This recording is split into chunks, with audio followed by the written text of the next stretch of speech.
Well, welcome back to the Revisionist Almanac, now part of the Movie Archer Podcast Network. I'm Andrew, and I'm back once again with a monthly recap.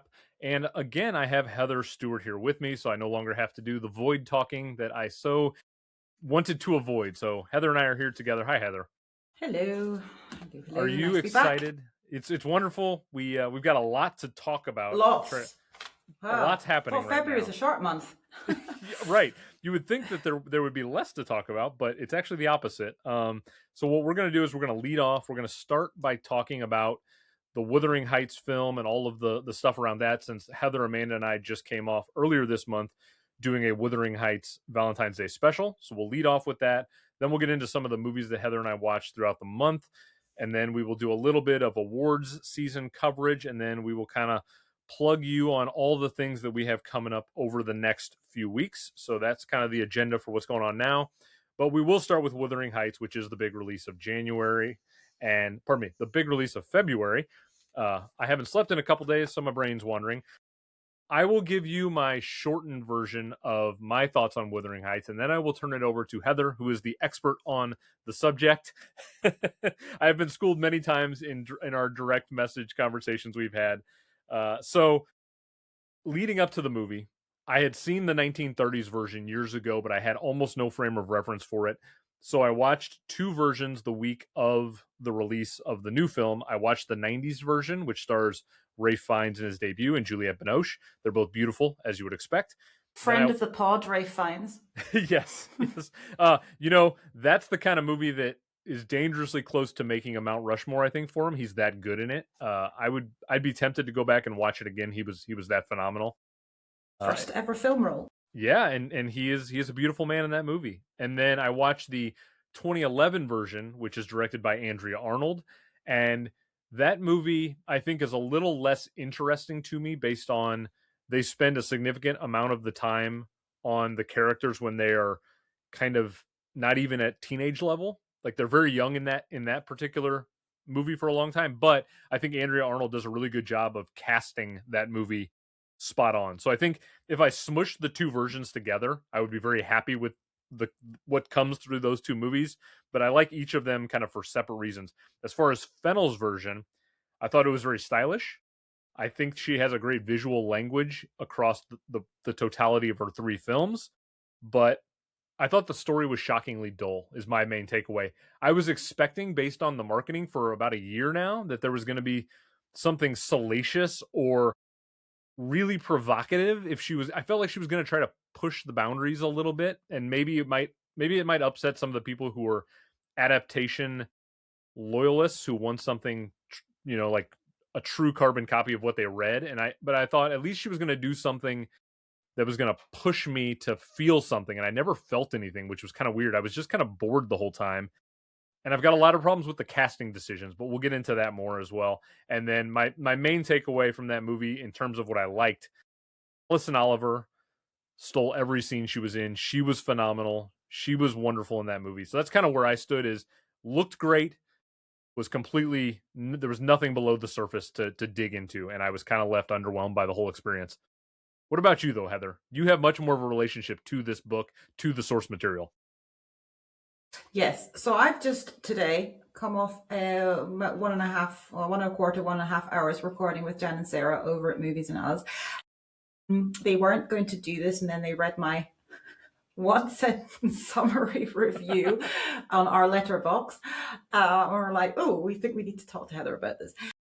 I'm not going to repeat that here because spoilers, and we got complaints that I spoiled a 187-year-old novel or whatever old it is. How dare now. you?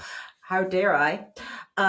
So we covered that in the one sentence summary So I got two one sentence summaries. One in the spoiler bit of the review conversation, and then one earlier on. And my one earlier on was that it was like a 14-year-old's fever dream version of Wuthering Heights, but it's not Bronte's Wuthering Heights, which I think is where I'm landing overall. I think so.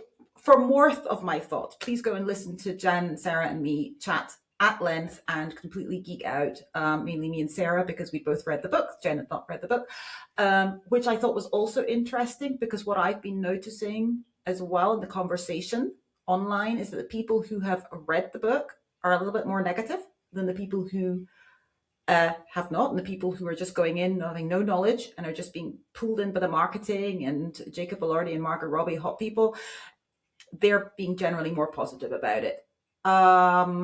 I would say that's not the best introduction to the book, but if you go in and read the book, and we said this as well in the podcast, is that you will probably be quite shocked, because there's a lot that is obviously missing from the book, but a lot of themes that are missing, or they're teased at, but she never quite goes there. And I think it would have been more interesting if she had. And that was generally our conclusion. It's like there were some really interesting parts that if she'd just, like, even just the opening scene, obviously no spoilers here, but just that, if she developed that more, or to your point with the Isabella character with Alison Oliver, a lot of really interesting choices that she made from, her relationship with Heathcliff, how it develops, the power dynamics between the two of them, which is very different to the book. And I'm not going to be a book purist about it, because art is different. You can have completely different interpretations and adaptations. She is free to do what she wants. And by the way, I love the fact that she does.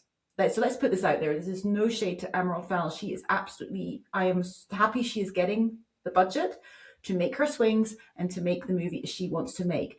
We did also have the discussion about whether she actually did want to go a little bit further, perhaps, and was pulled back, was reined back a bit by the studio, because, yeah, to your point, it was quite tame, certainly to what I was expecting, I think, and also from the marketing. So the marketing was very like, Beatty, come and watch hot people have sex, and which, I mean, there's a weird montage of them doing that. It didn't work. Their chemistry to me was non-existent, which is a waste. See our discussion with Amanda about hot movie couples or not, or wasted hotness, if you like. Yeah. So if I'm saying I'm going to be a book purist, I mean, it's not. Just forget it. It's appalling. This is not Wuthering Heights. But if I'm saying, okay, I'm treating art separately and everything is a different adaptation and she can make what she likes, then I was entertained, I think, more than you. I was not bored. I rolled my eyes a lot. I was like, oh, come on, Emerald. This is a bit obvious. It's a bit on the nose, but, we know and love her for it.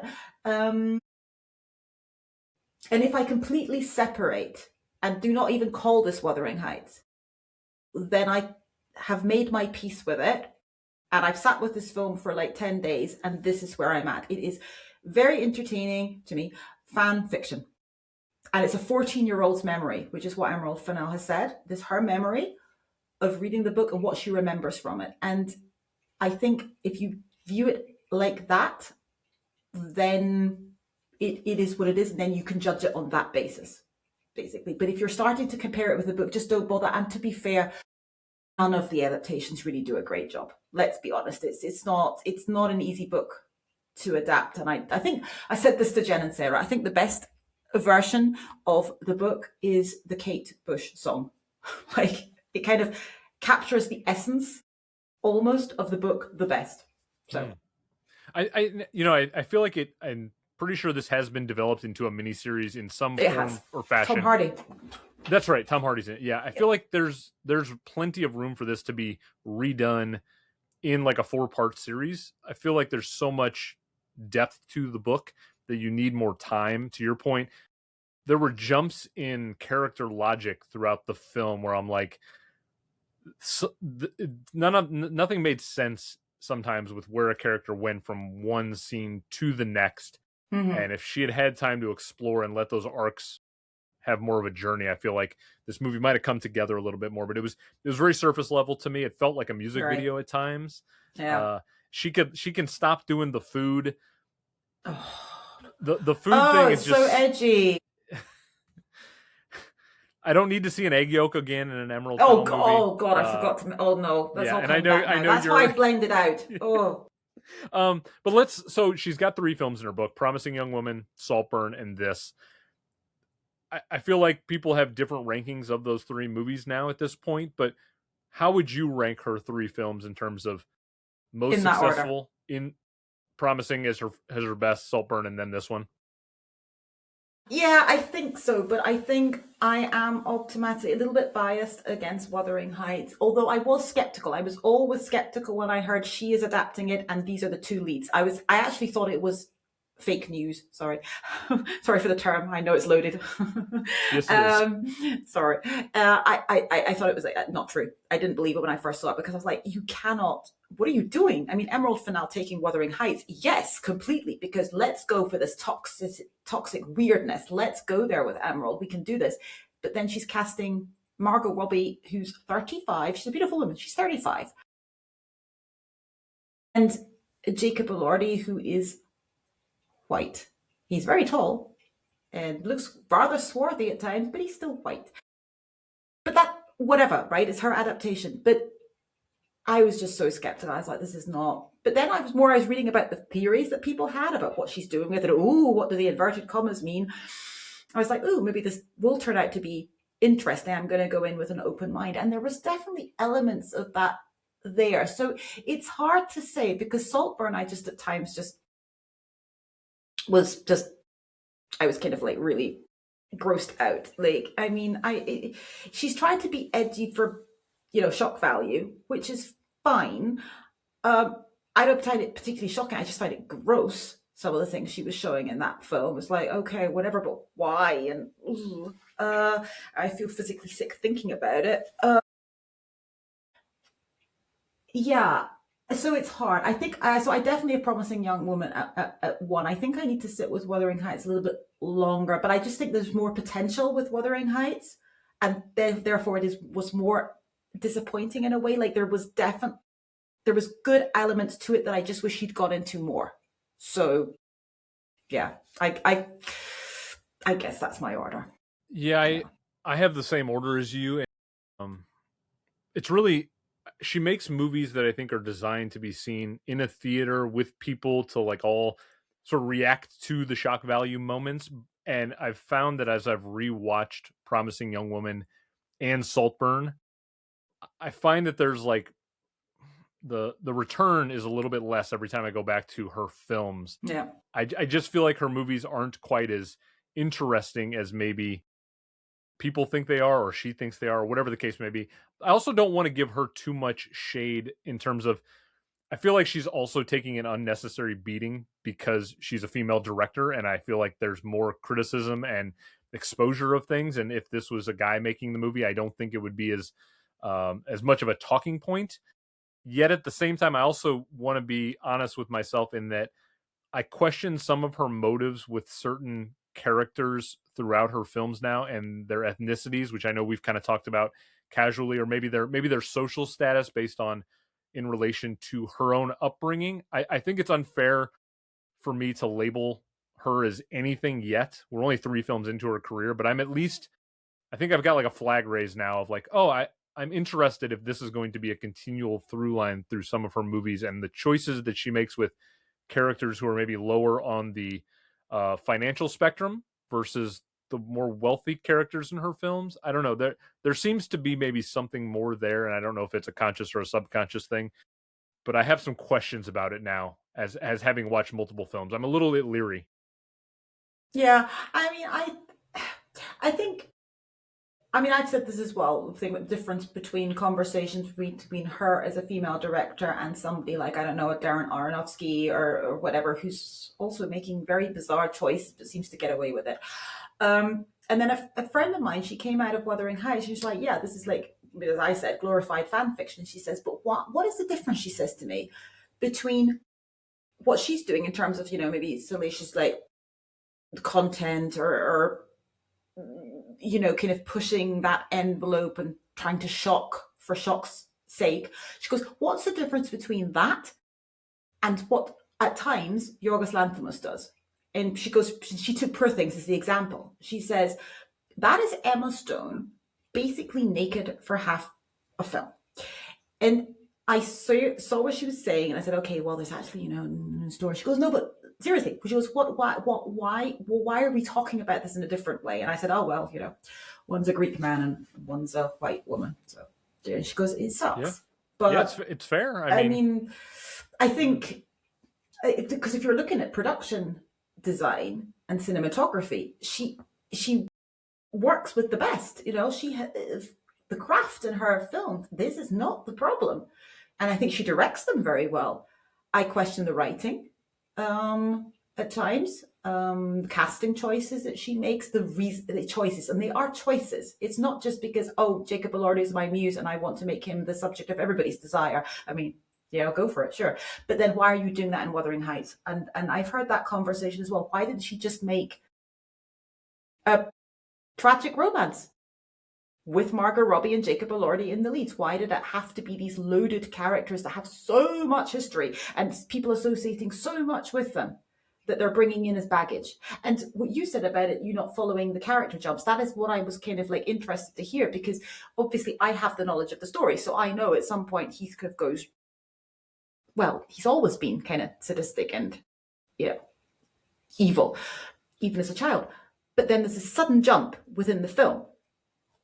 And I'm like, well, are we understanding this? Are we understanding why it's so important as well for Catherine to, meet the Lintons, who don't seem, very suited to her at all? Why is she so interested? That's kind of all missing in all this class discussion. It's not given enough space. And that is so critical to fully understanding the source material and also the reasons why the characters develop the way that they do. But then you've got the whole second half of the book, which nobody ever covers, which is actually the point of the material. So again, it's her adaptation, it's her memory. She's been very vocal about it. Her memory when she was 14, what she remembers.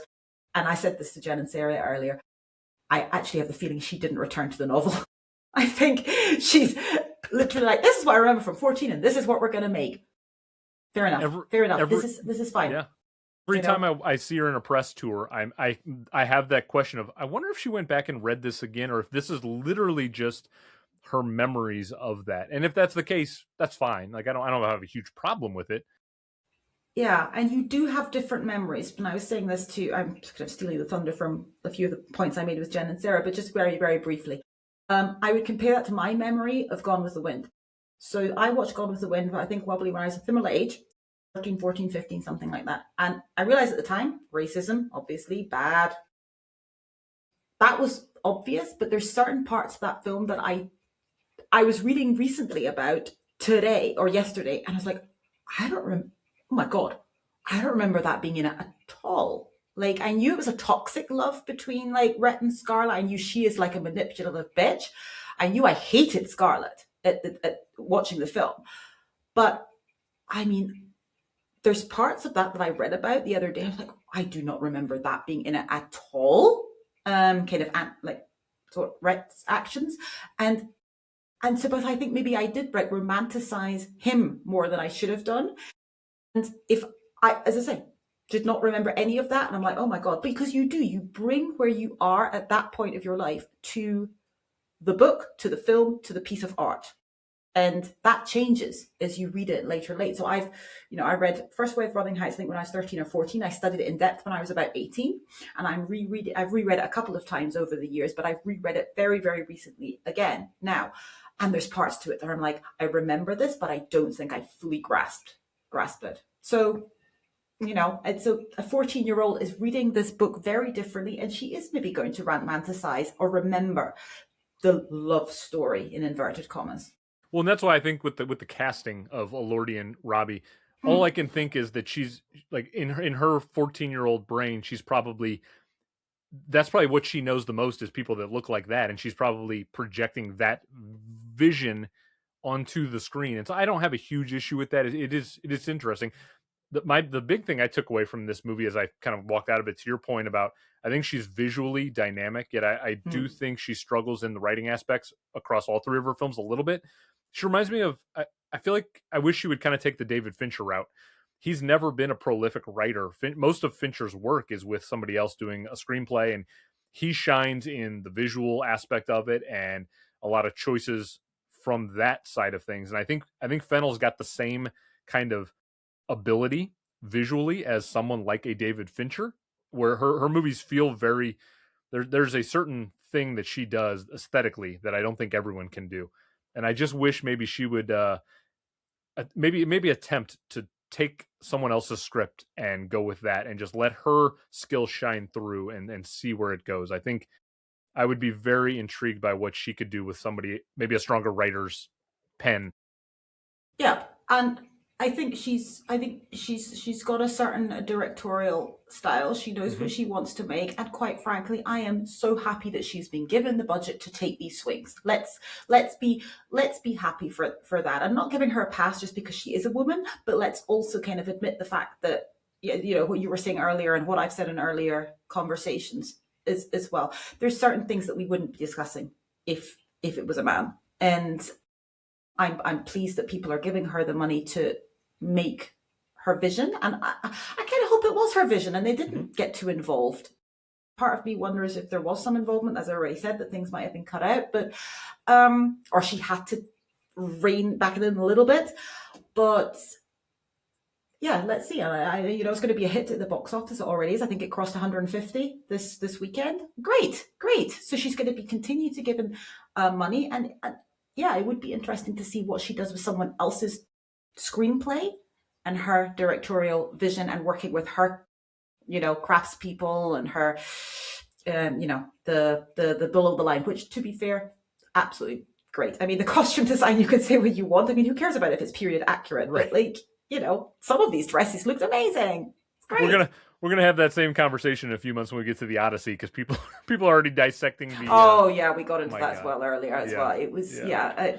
I mean, come on. Helen of Troy is the most beautiful woman. She's described as the most beautiful woman in the world. Let's look at Laputa Nyong'o. Eh? Checks that box. She's beautiful. What do you want? She was also not a German blonde called Diane Kruger. So, like, you know, that's also not period accurate if that's what you want. Plus, it's a myth, for goodness sake. Right. So, anyway. I do love that Fennell seems like she's thick-skinned enough to, like, nothing seems to be absorbing into her with any negativity that this movie, like, she seems like pretty tough and not, you know, like she's fit for the role of taking on a lot of attention. Because again, the Andrea Arnold version from 15 years ago, so few people have seen or talk about that movie, and that's unfortunate because that's another female director who has done a lot of interesting work, but it's always kind of under the radar, and very few people talk about her as a director. And so I appreciate that Fennell is given the accolades or the attention, you know, and her name means something in Hollywood or in the industry right now. And so I appreciate that. And if my choice is her making whatever she wants, even if it doesn't all land with me, or her sort of being neutered by a studio or having to, you know, have less attention, I would rather her take her swings, even if they don't always work for me, because I appreciate her trying either way. Okay. And I will have the done, link. Emerald. Yes, I will have the link to your episode with Movies and Us, so people can find that one as well. Now let's get on to a bunch of other movies that we have watched.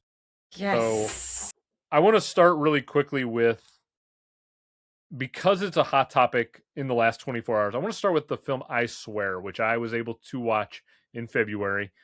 For those who have no idea what I'm talking about, it won Best Actor at the BAFTAs yesterday. Robert Aramayo gave an incredible speech, just one of the best speeches I've heard in a while. And it was kind of a shock win, but a well-deserved win. Unfortunately, all of the attention is not on Aramayo right now, and it is on John Davidson, I believe is his name, the gentleman who's the real-life figure who has Tourette's syndrome.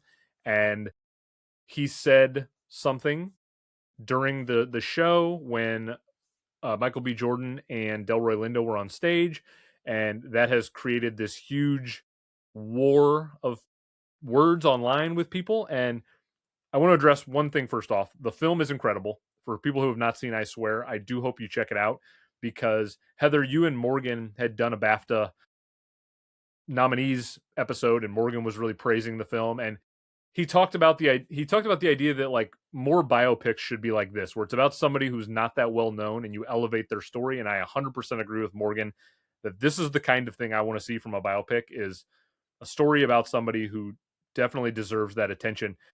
I also think after all of the fervor that's happened online, I haven't mentioned anything about it because I wanted to kind of sit with it for a second. There's a lot of nuance. Number one, the word that was uttered when the two of them were on stage is a horrendous word. That the fact that that was said on broadcast was incredibly unfortunate, and I thought the two gentlemen handled it with incredible dignity and poise, and that takes a lot of internal strength to do what they did on stage and just absorb that. Number two, I think that there is still this incredible sense of ignorance and lack of awareness for Tourette syndrome and some of the things that are said and why they're said and how they're said. And I don't want to demonize John Davidson for the word because I think that is incredibly unfair to his situation. I think at the end of the day, I sympathize with the gentleman on stage. I sympathize with the person who said what he said. And I think the BAFTAs and the broadcast, the telecast got it wrong. From what I've read and heard and had people tell me, they didn't necessarily do a good enough job of educating everyone in the audience and everyone who's going to be on stage that something like that may come up. And it doesn't seem like they were prepared on the button in terms of the television production to potentially get in the way of that. And so I think it's just it's a really ugly situation that I think there needs to be a lot of nuance and sensitivity to. That's not obviously going to happen on the internet. That's not the place for that. Yeah, it's just very unfortunate that I Swear won 2 awards. It won actor, but it also won casting. Mm-hmm. And Sinners had a great night as well. It won 3 awards.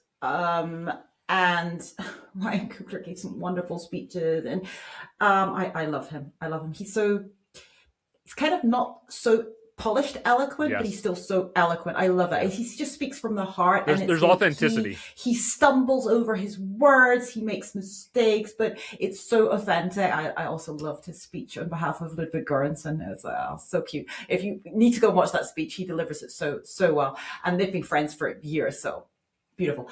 And I'm just so BAFTA, which is a terrible reputation as being racist, and they've never nominated Denzel Washington. They are not known for respecting, acknowledging Black creatives.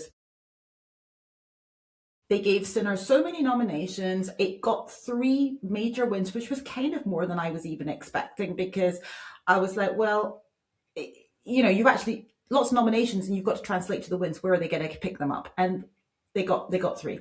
And so that's great. And then the surprise wins for I Swear.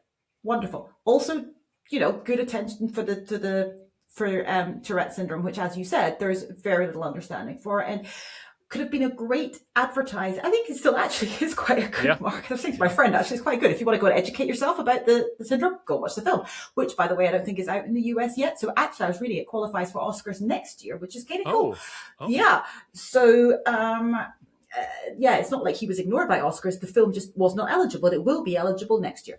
So, so you've got all this positivity. Yes, we're acknowledging Black creatives, and the Swedish guy, the one white guy. I was like, oh my God, if that's the one award that they give it to. But no, thankfully, Ryan got his flowers and Wunmi Masaka, which was wonderful to see. I was so excited about that.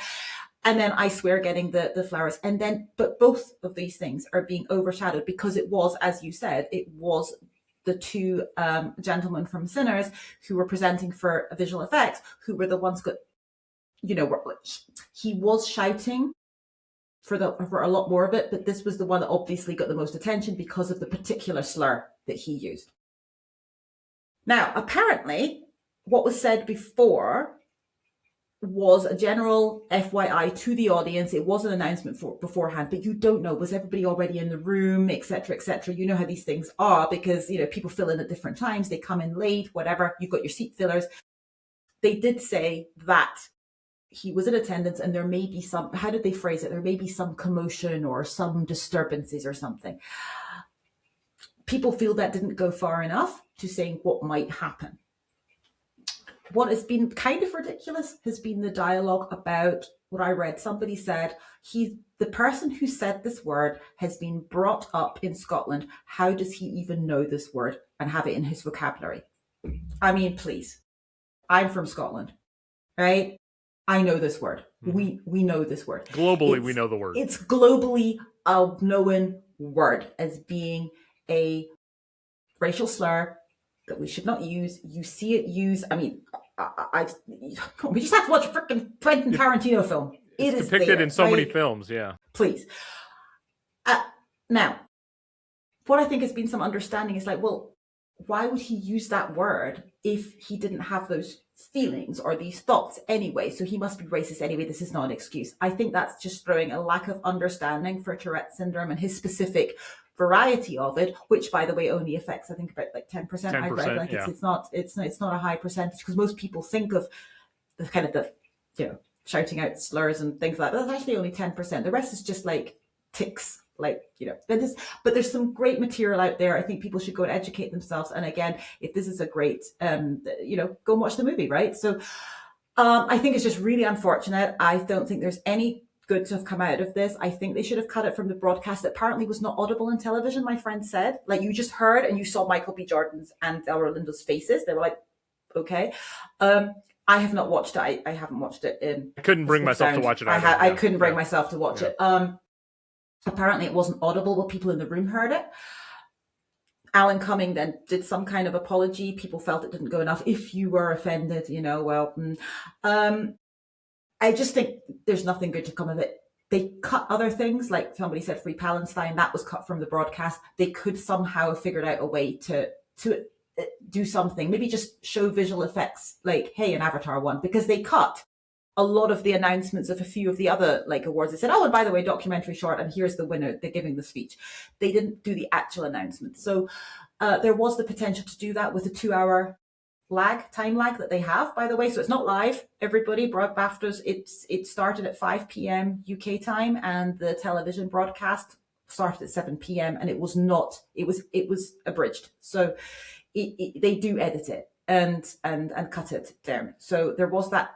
And I just think that would have avoided a lot of online discourse, because then it would just have been people in the room, maybe heard it. And I know that somebody else from Sinners said that he was making these slurs towards her and other people as well. It's just a really unfortunate situation. And I think, you know, the Sinners gentlemen deserve an apology. But at the end of the day, it's not John Bennett's fault. It is a condition that he has. And I saw that they said that a lot of people who have, it starts with a C, I can't remember the exact term for what he has that only affects 10%. I read it as well this morning. Yeah. But I've from what I understand, they have a much higher suicide rate because these words are sort of involuntarily let out, and the guilt that he probably feels internally, I can't even begin to imagine what he's going through personally. And so I want to respect what he's probably dealing with internally right now as well. What's been really disappointing to me is it's one thing to see people online say stupid things and immediately jump to, because online all these algorithms are going to be designed to stir up the hatred and the negativity. What's been problematic for me that I've seen is the varieties of the world and these large publications who also seem to be fanning the flames of division as opposed to addressing the fact that there is nuance to this situation. That's what's been frustrating that I've seen, is these major publications who have a real responsibility to do what we've done, I think, which is talk to the nuance of the situation and respect both sides and understand everyone's point of view. I don't feel like they're doing it all in the immediacy. And I'm like, what are we doing? Like, this is a bad look for the state of film right now. And there's such an opportunity to raise awareness, to say, go see I Swear, because if you watch that film, you'll understand so much more. It kind of shows how few people have seen that film, that they can't understand what Davidson's situation is and what he's going through and why he may have done what he's done. You know, not to give a pass for the word, but you can't. His film is made about his life, is being celebrated. You can't say, don't come. And he was an invited guest by BAFTA. They wanted him there. I mean, you know, when I think it was the default Christian Bale, first one that came to mind, when he won the Oscar for The Fighter, he was like, oh, shout out to my mate Dickie up there. And they were there and they shot the camera to them. And, you know, this happens all the time, that if a film is being recognized, that often the people whose life it's based on do get an invite to, as long as they're, it's a positive depiction and they're on board with it, they get invited to come along.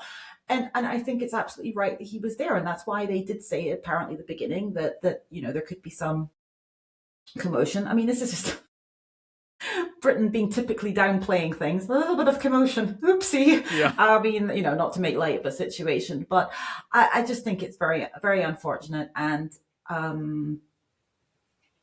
yeah, it's good to know. It's all though, everybody's talking about. But yes. It is what you said about the headline. It is.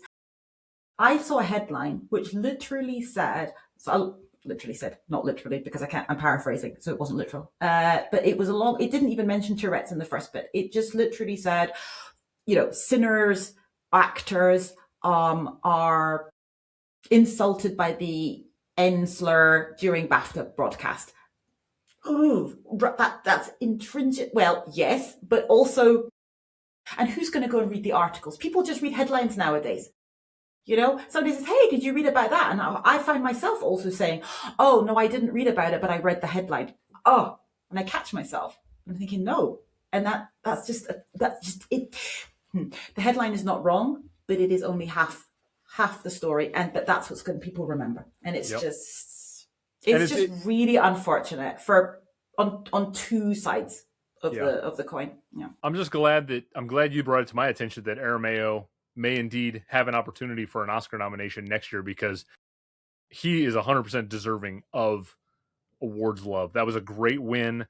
The speech, the moment where he shouted out Ethan Hawke. Oh, I love that. Ethan's reaction, and you even see him audibly say to somebody next to him, like, that was better than winning. Yeah. Just being just unbelievable. I loved it.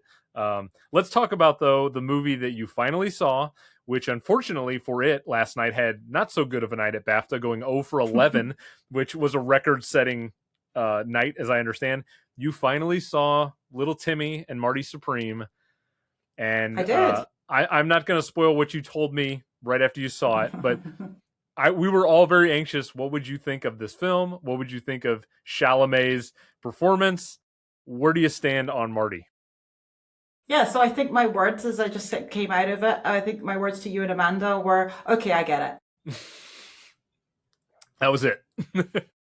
Right? Yes.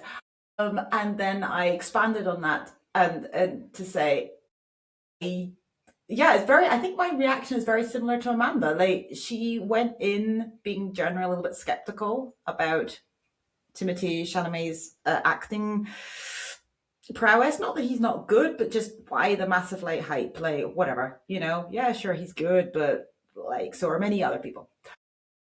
And he is just really good in Marty Supreme. He is so committed. I think that's what my brother said. He said he's just so committed to that role. You buy it. He is talking 19 to the dozen. It's insane. He's you buy into every single aspect of that portrayal of really not a very likable character, which I think is also some people have had problems with. I mean, I like films where I don't like anybody. I'm fine with this. This is not a problem. This is not a problem. It makes it interesting. I was completely sold on his performance. Now, do I think he should win? Would he be my choice for the win? I can't even tell you. But what I can tell you, that this is a very rare situation, that I'm going into that particular category of lead actor and saying, you know what? I don't care. I literally do not care. There is no villain, for want of a better word, in there for me. There is nobody who I think doesn't deserve to be there. Lead actress. Still haven't seen Song Sung Blue. She might be great. I'm sorry. But it just feels like such a 90s pick. I'm sorry. And other people were right there. So I'm going into lead actor going, I don't care. I literally don't care. I will be happy for all of them. I think all 5 of them were outstanding. It would have been nice to have Jesse Plemons in there, but who do you take out? Literally, who do you take out? So, I think the 6 nominations are potentially in other categories, in other award shows, it's 6. That's the perfect number for me. Yes, there's plenty of other people who are also good, but it's just a shame that somebody had to be left out of the 5. But yeah, I'm completely happy. Now, if it's my personal preference, I think I would want, on a personal level, I think either Leo or Ethan to win. But that's nothing to do with I prefer those performances or I think they deserve it more. I think it's just that, Yeah, that's what I'd like to see. I'd like to have. I think Ethan is, obviously long overdue, and Leo, it would be nice for him to have something other than the Revenant. This is one of those rare, almost perfect lineups Yeah. of 5 where I don't even love The Secret Agent, but you can't I deny know. Wagner Yeah. Moura is incredible in the film. Yeah. Yeah. Who are we forgetting? Oh, Michael B. Jordan, and And he just Michael. like carries that film in the double role or even a triple role, depending on how you want to see it. So yeah, I mean, it's a pretty perfect lineup, and also the film. I had my little tiers of films, like saying, okay, my top tier is Sinners, One Battle, and Sentimental Value, and then I have another block with like Frankenstein and Secret Agent, and then I have sort of Begonia, Train Dreams, Hamnet, and then I haven't seen F1, but I'm sure it's not going to make any difference to where I have that.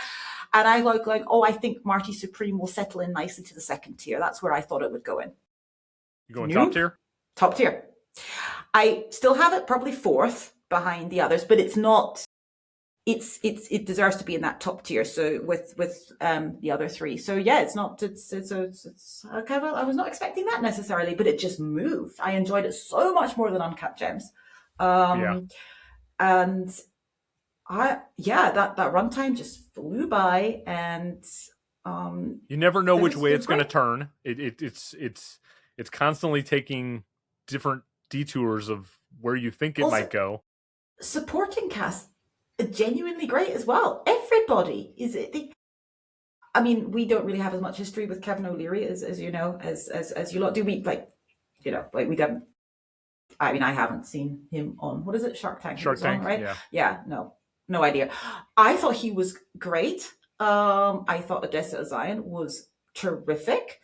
Gwyneth Paltrow, incredible. Everything. Everybody was. Yeah, it's for me, it's my favorite of the casting 5 in terms of Yeah, everyone feels so authentically of that time period. Like Safdie's ability to pull Abel Ferrara, a director who fits that world. Yeah. I mean, it's just He everyone shows fits. up. Like, And whoa, then where did you find him? Penn Jillette Yeah. randomly shows up, and you're like, "What is happening here?" Yeah, No, that was good. But I went in with a certain degree of skepticism, so I was pleasantly surprised. And yeah, that was good all around. Now on the flip side, to Best Actor, which is incredible, the Best Actress lineup, as you tipped your hand to, I finally saw a film that I had been dying to, and pod friend Britt had kept telling me, you must see this movie. So I finally did, Testament of Anne Lee.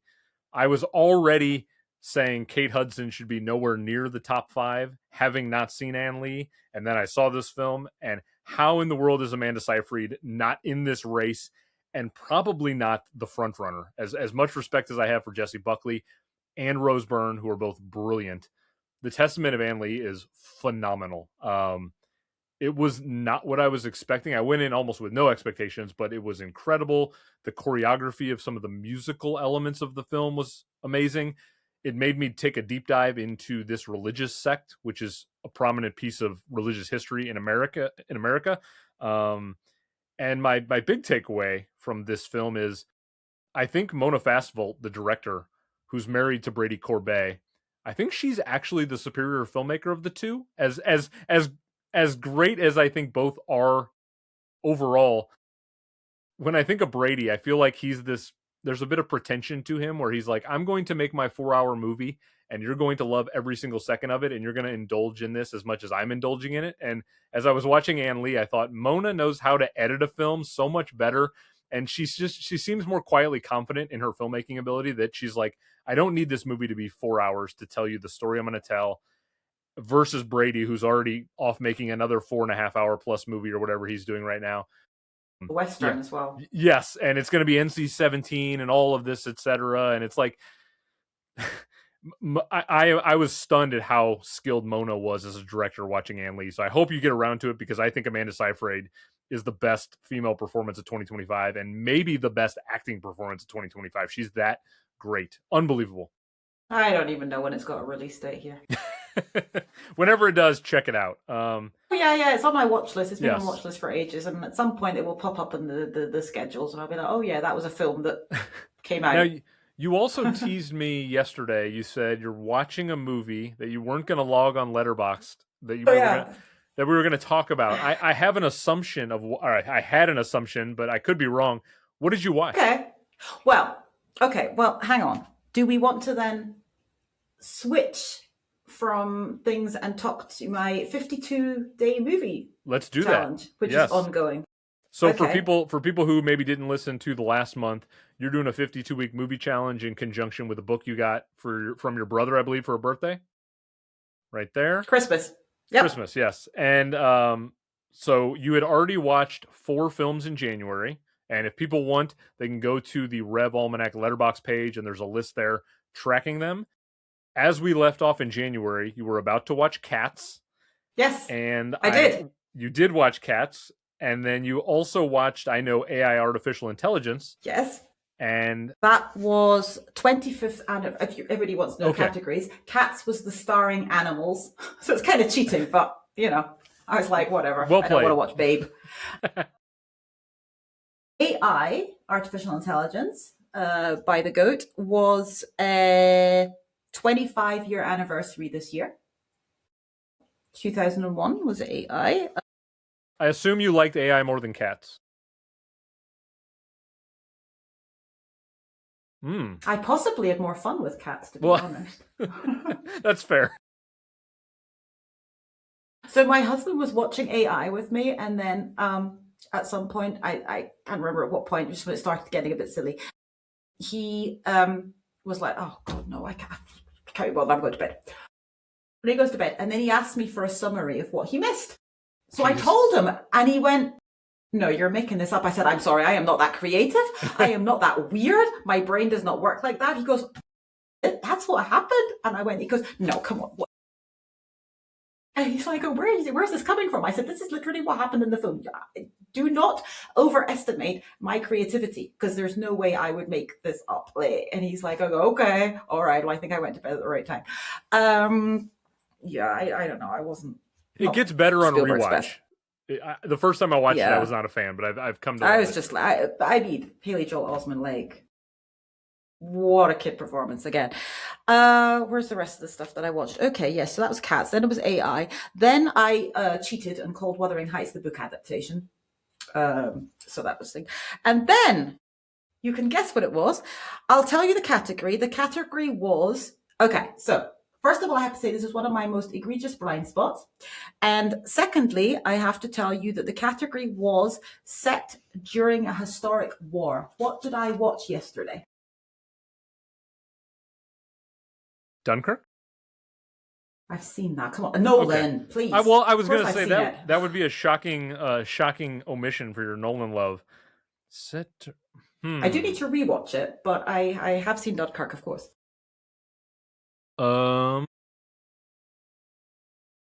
Okay, think CLP top 10, and I said there's two films in the top 10 I haven't seen, and this is one of them, and I have now seen it. Was Private Ryan that high up? Surely you've seen Private Ryan. I drafted Private Ryan in our 90s draft. Okay, you did, yes. Wasn't that high up in CLP. Again, low on sleep right now. I have Here's no looking idea. At you, kid. Oh wow, you'd never. That's right. You did tell me you saw Casablanca. Casablanca. That's right. I forgot you did tell me about that. I had never seen it. I had never seen Casablanca. I'd just seen so many clips of it. Sure. It's one of those films that you feel you've seen, but then when you think about it, you're like, I actually don't think I have seen this in the entirety. So I watched Casablanca yesterday. So would you say that it's worthy of its placement in the CLP based? Okay. Oh, it's really good. Like the romance is like, I mean, I don't need a romance in things, but I was just genuinely invested. Like, are they getting out? What's he gonna do? Is he? Oh, yeah. No, seriously, believe the hype. It was like when not quite as late with the 12 Angry Men when I was like, oh my god, that's like incredible. But yeah, it's a classic for a reason. It pulls. So it is, yeah. And like, I mean, these lines are iconic for a reason, and as you say, and the whole thing. But it also moves really, really quickly, you still have to kind of engage your brain because it doesn't spell everything out for you. So I like that. Yeah, nice. That was a good watch. It's a good little Sunday watch. I had it on TV a couple of years ago when it was just like a day when Alicia and I had the day to ourselves, and she got sucked into it having never seen it before. And it's one of those movies that like will pull you in pretty easily because it's pretty universally awesome. And I just remember her being like kind of like transfixed by the movie. So yeah, that I haven't seen it in a couple of years, but Casablanca, good choice there. There you go. So I did say I was going to be ticking it off for the, because there's a few big blind spots that I have, but of films that I really have had on my watch list forever, and like I know I will enjoy this. So I've got coming up on the big screen in a couple of weeks' time. I will finally be seeing Amadeus. Oh, you'll love it. I know I will love it. Yeah. I know I will love it. And I'm very excited to see it on the big screen. And that will be ticking off a music biopic, because you know how much I do not like music biopics. And it was one of the categories. I was like, yes, this is the chance for Amadeus to be watched. The rare music biopic that has no chance of getting drafted in a couple of in a month's time. Good segue. Yes. We'll be doing a worst music biopic draft, and Amadeus is way too good to end up anywhere in that draft for sure. Okay, a couple other Oscar-worthy movies worth mentioning before we kind of wrap up. So, in the month of February, I watched 2 of the international feature films that I had not seen yet. Voice of Hind Rajab, which I thought was a very, very solid film. It's probably my 4th favorite of the 5 in that category. I like that they included real life audio of what was happening there. I feel like I need to see it a second time. I liked it more than The Secret Agent, but okay. I was going to ask what was 5th. Yeah, I didn't like it as much as my rewatch of Sentimental Value. I certainly do not like it as much as it was just an accident. And then I also watched Surat, which I know has divided people. I was vibing with the movie because I love that style of music to begin with. And then Surat takes a huge turn at a point. Literally. And from that moment on, the film went from intriguing to great.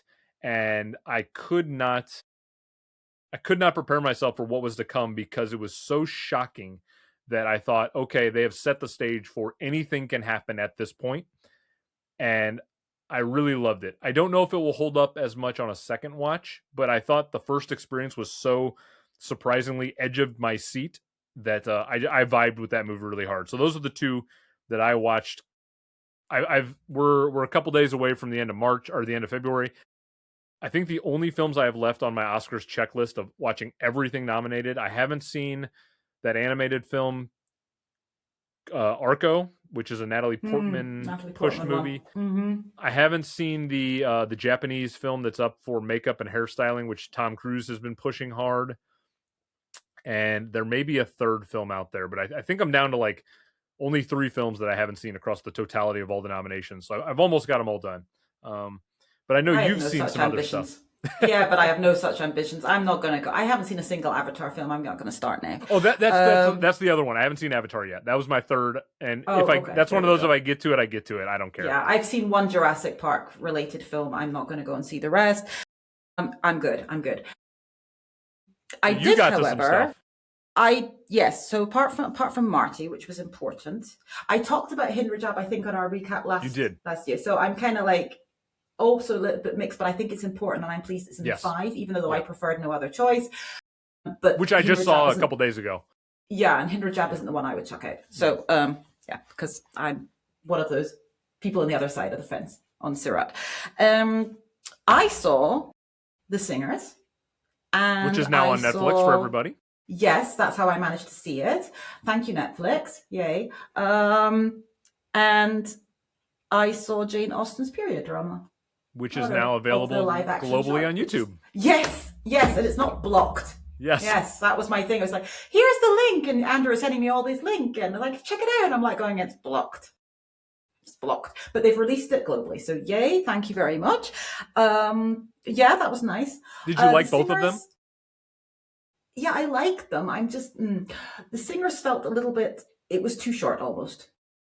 You know how you can have these shorts that are just perfect as they are, and even if they're just 10 minutes or 12 minutes, and that's fine. The Singers, I felt there was a lot more potential there. It just felt like, oh, we're in the bar and now they're deciding they're going to sing, and then they sung and then it's over. So I think there could have been a lot more. I would have liked to have spent more time with each of the characters and found out more about them, which is the essence of a short. But on the other hand, it also should be part of the craft to not, I mean, yes, you should be leaving people wanting more, but not that necessarily something was missing to make the experience a better one. So that's where I am with the singers. I assume you're blown away with the cinematography, which is certainly the highlight, I think, of that film. Yes, which is not surprising. Yeah. Because Sam Davis, cinematographer. Exactly. Yeah.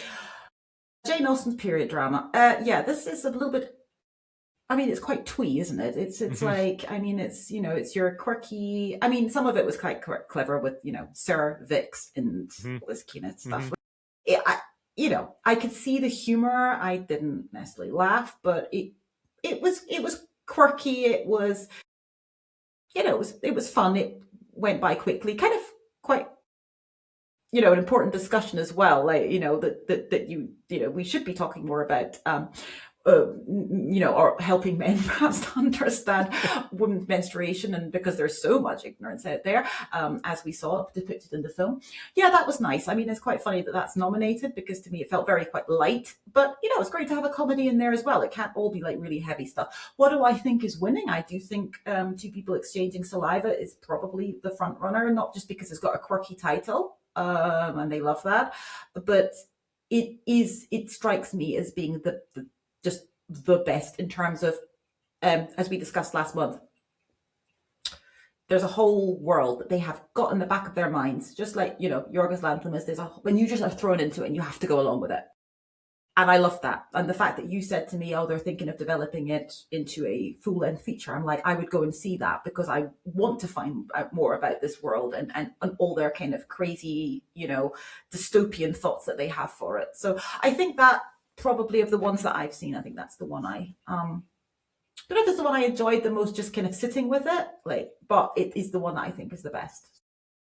That's what I watched as well. I also saw so I watched something crap that I watched that nobody else has to, but you've already seen it. I watched The Woman in Cabin 10.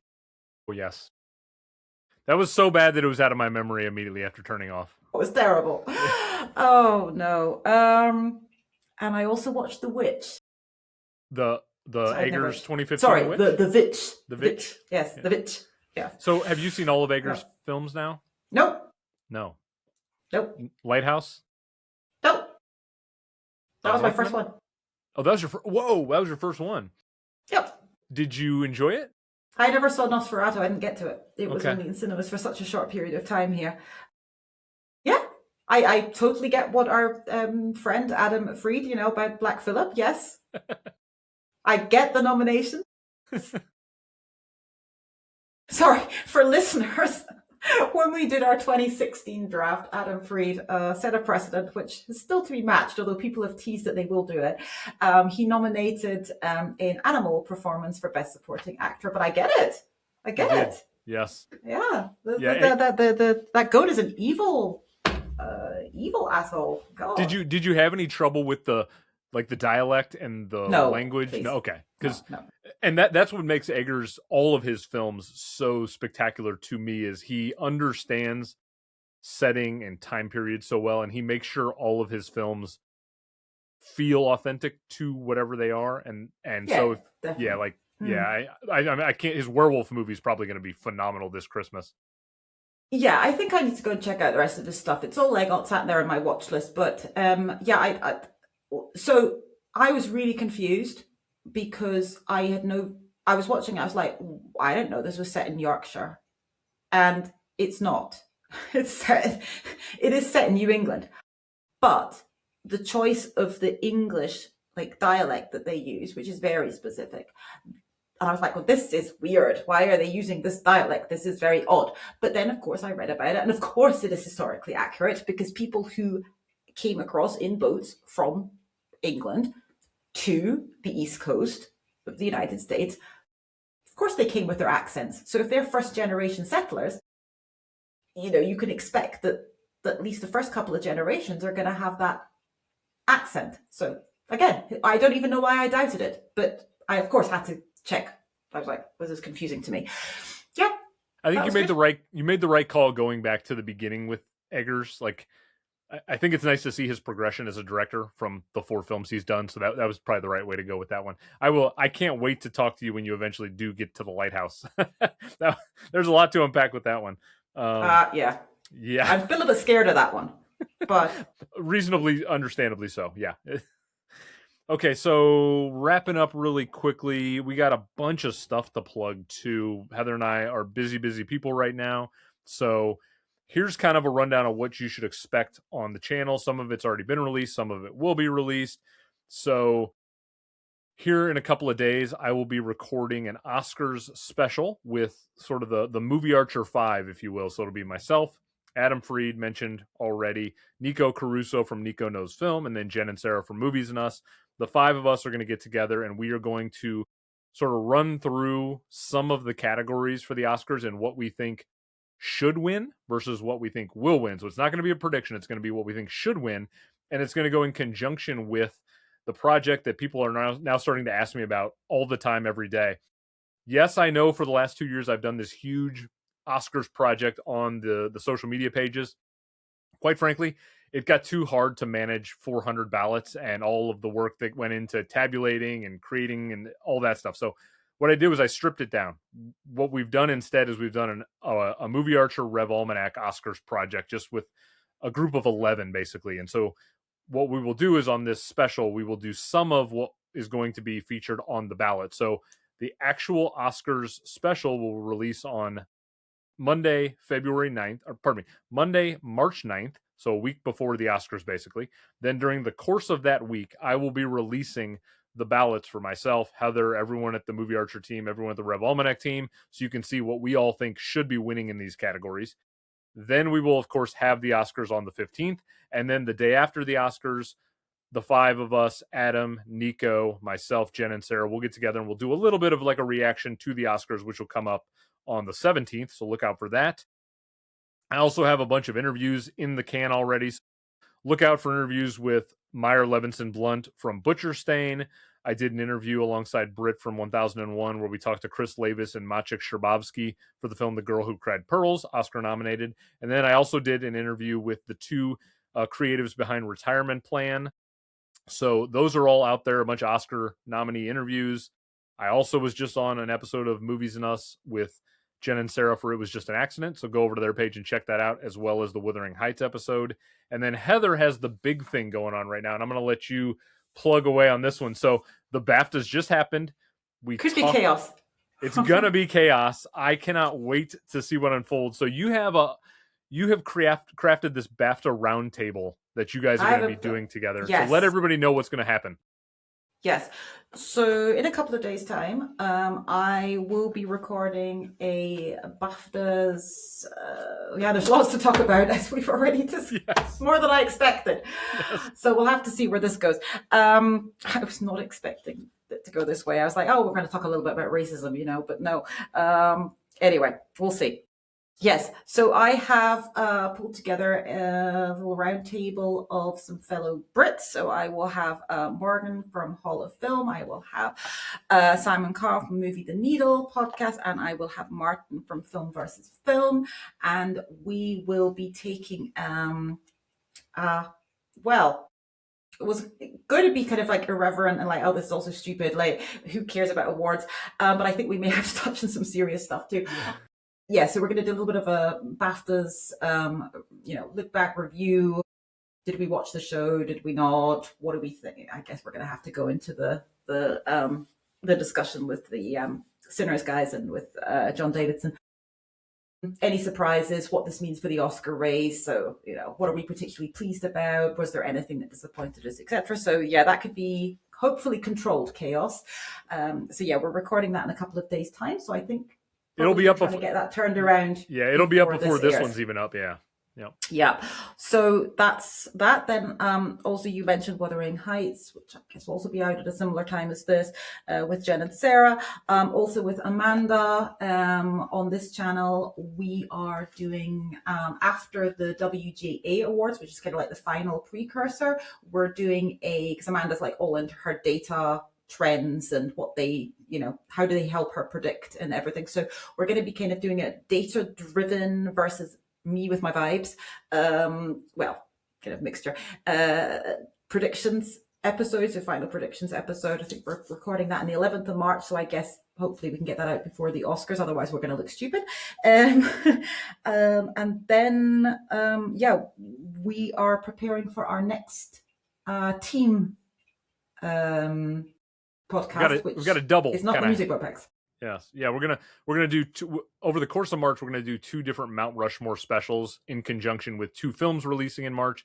So first, we will be doing a Christian Bale Mount Rushmore for The Bride. Maggie Gyllenhaal's The Bride. Can't wait to do that because you are definitely the Christian Bale champion amongst the 3 of us. So it'll be fun to see where we all land on that. And then later in the month, in conjunction with the film that I am feverishly trying to read the book for right now, I'm chipping away, Project Hail Mary with Ryan Gosling. We will do a Gosling Mount Rushmore, and I am so excited to talk about Ryan Gosling ad nauseum, as everyone knows who listens to this channel. I love the way that by doing this, we're able to craft Amanda's watch list. It's she's so committed. It's wonderful. She's like, right, okay, I am watching Christian Bale this weekend. We know she's worse already things to do. Yeah, she's knocked out Vice for Christian Bale. I know. Yep. I think she was watching Lars and the Real Girl the other day. She's knocking out Crazy Stupid Love a little bit. So She watched that. Yeah. So we'll have a lot of fun with that. So tons of stuff going on over here at Rev Almanac. Make sure to check it all out. And that's going to do it for Heather and I. And we will see you again the 1st of every month. All right, Heather. See you later. Bye.